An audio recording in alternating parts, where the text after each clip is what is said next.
বলবেন না আপনাদের কাছে দাদা আছে, রাহুল গান্ধী আছে, সোনিয়া গান্ধী আছে, কংগ্রেসের সৈনিক আছে, আপনাদের সঙ্গে দিনের পর দিন আমরা পিছনে আছি। তাই বলতে চাই 2026 সালে যে নির্বাচন, সেই নির্বাচনকে শক্তিশালী করে মমতা ব্যানার্জি বনাম বিজেপি সরকারকে যদি আমরা সঠিক শিক্ষা দিতে পারি, তিনি আর পশ্চিমবঙ্গ তথা দিল্লিতে কোনোদিন ফিরে আসতে পারবেন না। কি অন্যায় বলছে মুসলমান?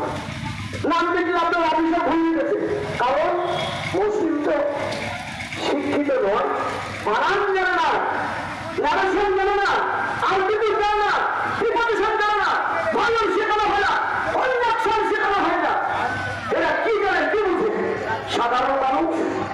আপনি স্কুল বন্ধ করলেন, শিক্ষা বন্ধ করলেন, আপনি সমস্ত মানুষের রক্তকে ধরে প্রশ্ন করে দিলেন, আমার এসব কিছু আমার প্রয়োজন, আমাদের পুলিশের প্রয়োজন নাই, আদিবাসী নিয়ে পশ্চিমবঙ্গের কোনো অসহায় হতে দিব না, আমার গোপনে তোকে মনে করি। কেন হাজার হাজার লোক হতাশায় হচ্ছে? যার ফ্যামিলি দেখলেন দুটা ছেলে, এখান থেকে কাগজ দিয়েছেন, তোমার তো 6টা মেয়ে, কিন্তু তখন তোকে দেখাচ্ছে একটাই সন্তান, 5টা সন্তান আপনি কোথায় পেলেন? এটা কি চক্রান্ত নয়?